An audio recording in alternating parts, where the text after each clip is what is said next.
Fort Wayne is head coach Jon Coffman. Student athletes Matt Hoba and Dylan Carl. Do our normal format, opening statement from coach. We'll take some questions for the student athletes. Go ahead, coach. I think the game kind of speaks for itself. Our group had tremendous fight. We get 12 offensive rebounds. We hold them to only 3. Just kept hanging around by defending, but the ball wouldn't go in the hole for us. Some was process, and some just didn't make shots. But I'm proud of the fight that our guys had, and our 2 seniors. They'll be missed, and really appreciate the challenges I put on those 2 guys this year, because with 9 guys that had never played a game in a Mastodon uniform, I put a lot of challenges on them. I think we came in as prepped and focused as I've ever seen our group, and unfortunately it didn't work out for us today. But I think this group in particular has grown in the Summit League, and some of the challenges that it's faced with that stuff, and I'm really appreciative of being able to coach in the Summit League. It's been an awesome run, 9 years, great memories, great coaches, great universities, phenomenal fan bases. I started out 9 years ago. I had 5 states that I'd never been to.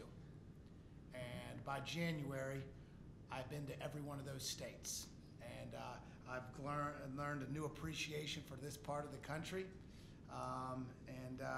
And I've really enjoyed my experience.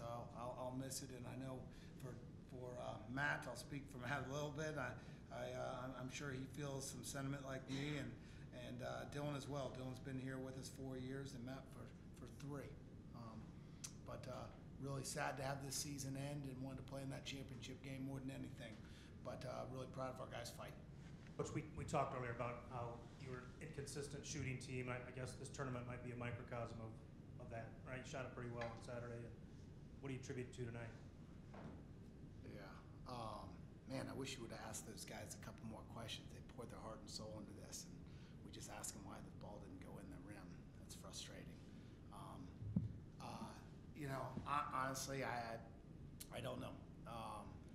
We've always shot. My 5 years as head coach, we've been top 20 in the country in 14 different categories. 3-point shooting's been our forte. We've recruited guys to shoot it. We saw the last game. We can at times. I think with 9 newcomers, I think our process has, we've had to learn, different flow. Particularly when you lose a guy like Jon when the ball's in his hands a lot. But we got good enough players.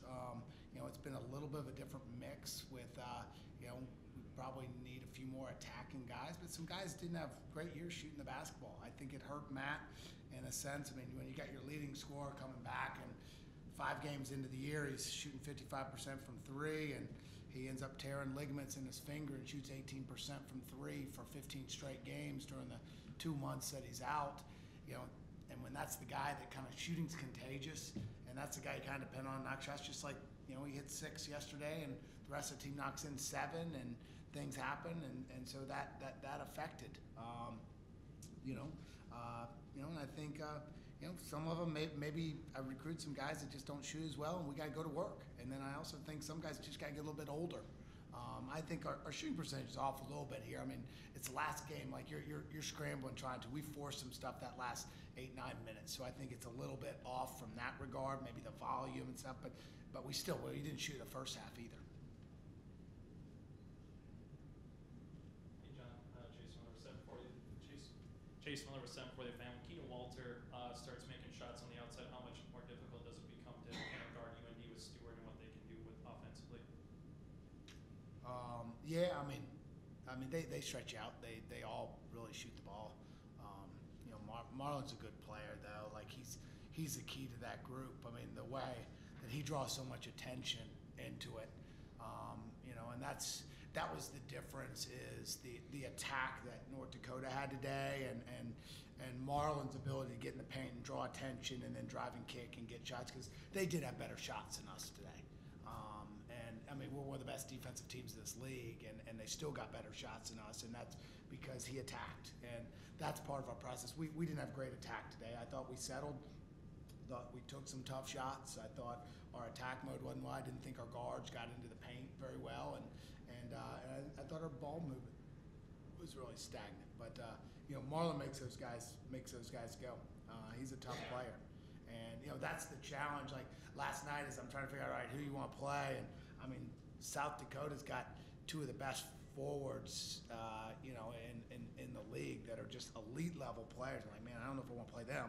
And then you're looking over on the other side, and you're like, Marlon Stewart, man, like tournament play, it becomes, I mean, you know, hey, can a guy take over and create things? And you don't really want to play him either. That's kind of how the league was this year. I mean, a lot of guys that had good players that could make plays, and it was anybody's tournament. Just unfortunately, you know, we weren't very good today on the offensive end. And then final thing for me, just you mentioned your time in the Summit League. Well, what was something that just sticks out? I know it's still fresh, but what sticks out to your mind in terms of what you just some memories that you're going to have in terms of playing the Dakotas, Omahas, etc. 7 canceled flights last year. Probably cost us 4 games because of our legs.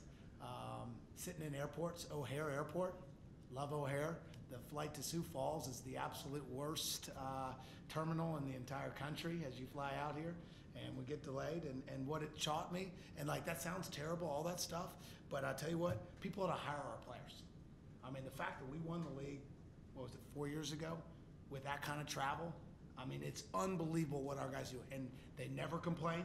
There's no distractions, and one thing they've learned from the Summer League is hey, control what you can control. And so I think it's been a phenomenal lesson for us. And no one can do anything. I mean, that's the way the league has evolved into it.